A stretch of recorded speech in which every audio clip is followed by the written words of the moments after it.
Hello and welcome to the fourth video in the Ben 10 custom figures saga.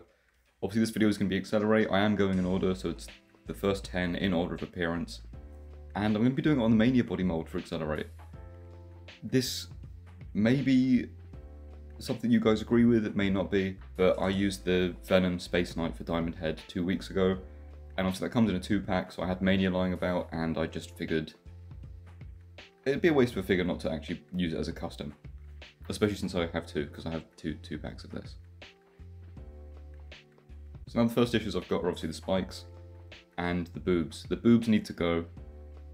Obviously Accelerate with boobs doesn't really work. He's got just a very flat chest. He's got an athletic build to him. So he has still got a bigger chest, but it's not boobs. So unfortunately they're going. Now at some point I will try and find a sanding bit that has a lower grit to it. Just because it leaves some deep gouges, and it would be nice to go from high grit to low grit to then my new smoothing technique that I found. Because you'll see there's still like some roughness at the end. Also just snipping off these spikes. No point trying to sand through them. It'd be a waste of time. So save myself the trouble, I can just cut them off and then sand the relatively smooth arm now.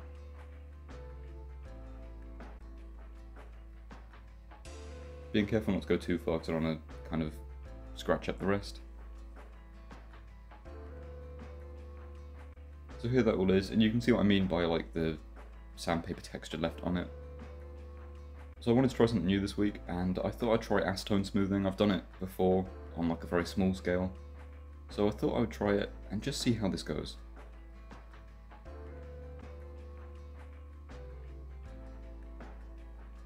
It really didn't take long. I don't know if I'd taken longer, maybe it would have gone like smoother, but I did feel like there wasn't much improvement after a certain point.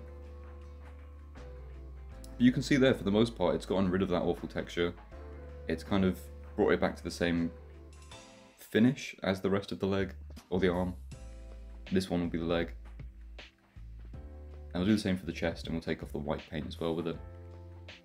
It does do a lot of smoothing, it does reduce that scratchiness a lot. Then with all the parts here, it's time for the 3D printing. Or the designing, I suppose, that's the first part that I need to do. So in Tinkercad, just my trusty basic shape software.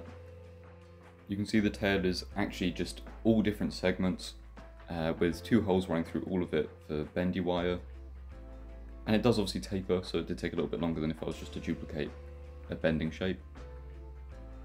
Here are the hands, they were relatively simple. And then here's the foot. Very janky looking because it's just the Tinkercad shapes. So you guys know how I normally work. Make it in Tinkercad, move it on into Blender, smooth it out, give it all the nicer detail, and then I'll print it from Blender. Well, not print it from Blender, but I'll export it from Blender into slicing software and then print it. Now onto the head. In order to get the shape, I actually started with a cone and a sphere, put that into Blender, created the shape that you see on the right, brought that back into Tinkercad, and then in order to get the inset face that you can see here, I took a love heart, took a square out the bottom, and then you can see I've sunk it into the face to get the actual edge there.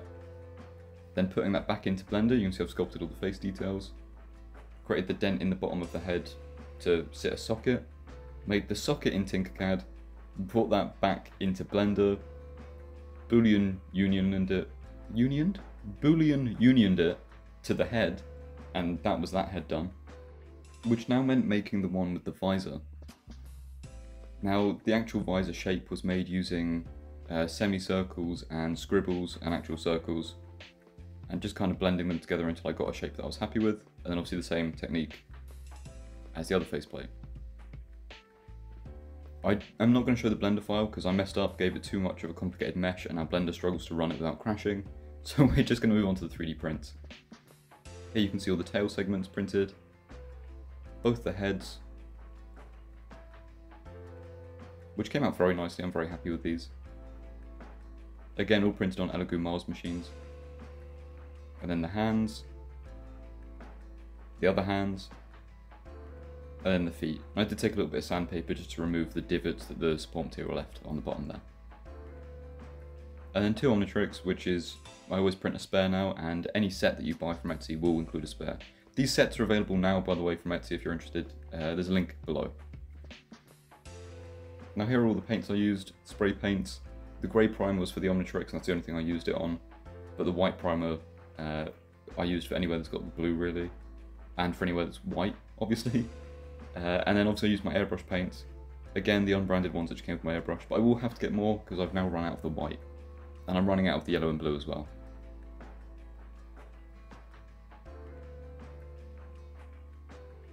Now, I didn't think this would be very interesting to show the painting process. I did just use masking tape to mask off areas, or I used a brush and just painted the actual blue on by hand.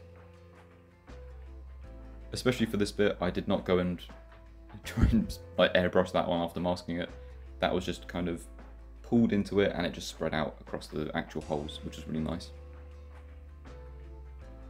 Very similar with this face, this is painted by hand. Now I've got the legs, which I did give a matte coat, and the arms, which you can see have got the blue and the matte coat. And then the white stripe, and again the matte coat.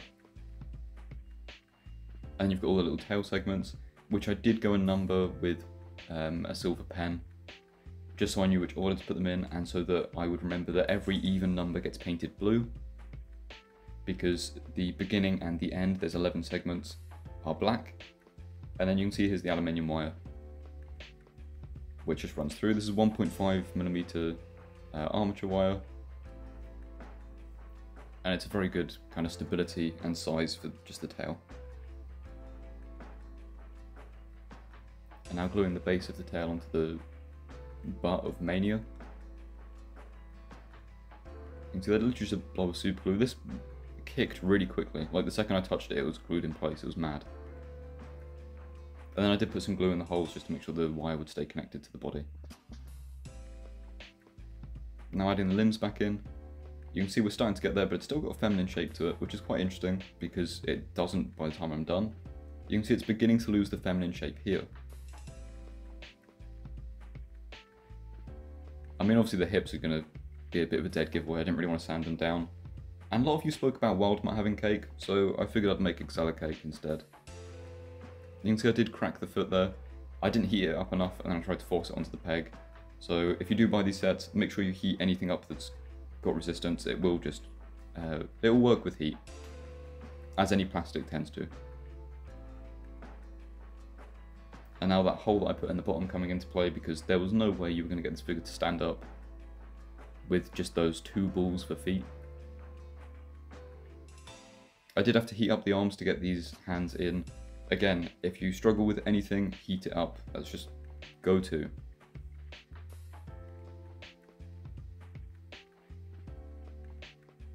you can see the head being popped on there. The heads are quite easy to remove. I don't want to make them like too tight. So you can pop them off quite easily, but they'll pose very nicely as well.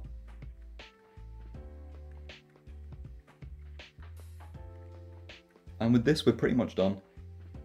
I'm just going to showcase how easy it is to kind of swap the heads over.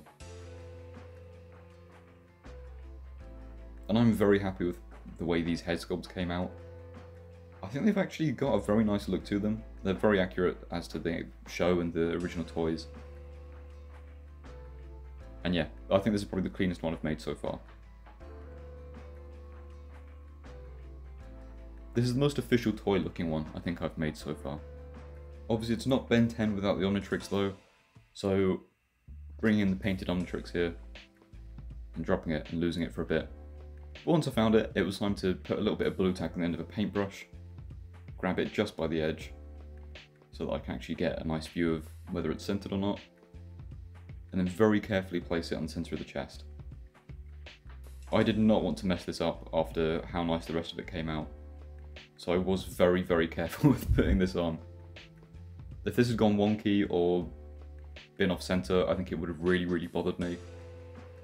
So luckily it didn't. Luckily it actually ended up being perfectly centered, as far as I can tell.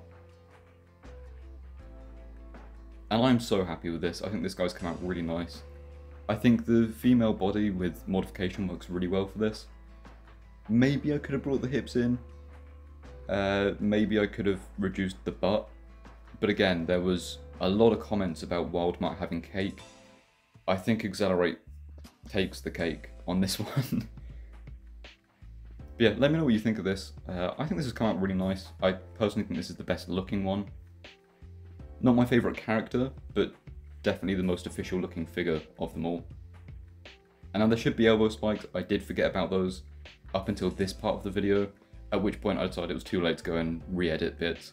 So I will probably add them off camera, but yes, there should be spikes on his elbows like there are on his heels. Also, being able to cross the arms of him, I love this. The sass you can get out of this figure. Obviously most figures can't really cross their arms properly unless they've got butterfly joints, so just the beauty of a female figure actually having the kind of range, or at least the new Hasbro female figures having that kind of range. I do think at some point I'd like to go and do the McFarlane modification for the ankles.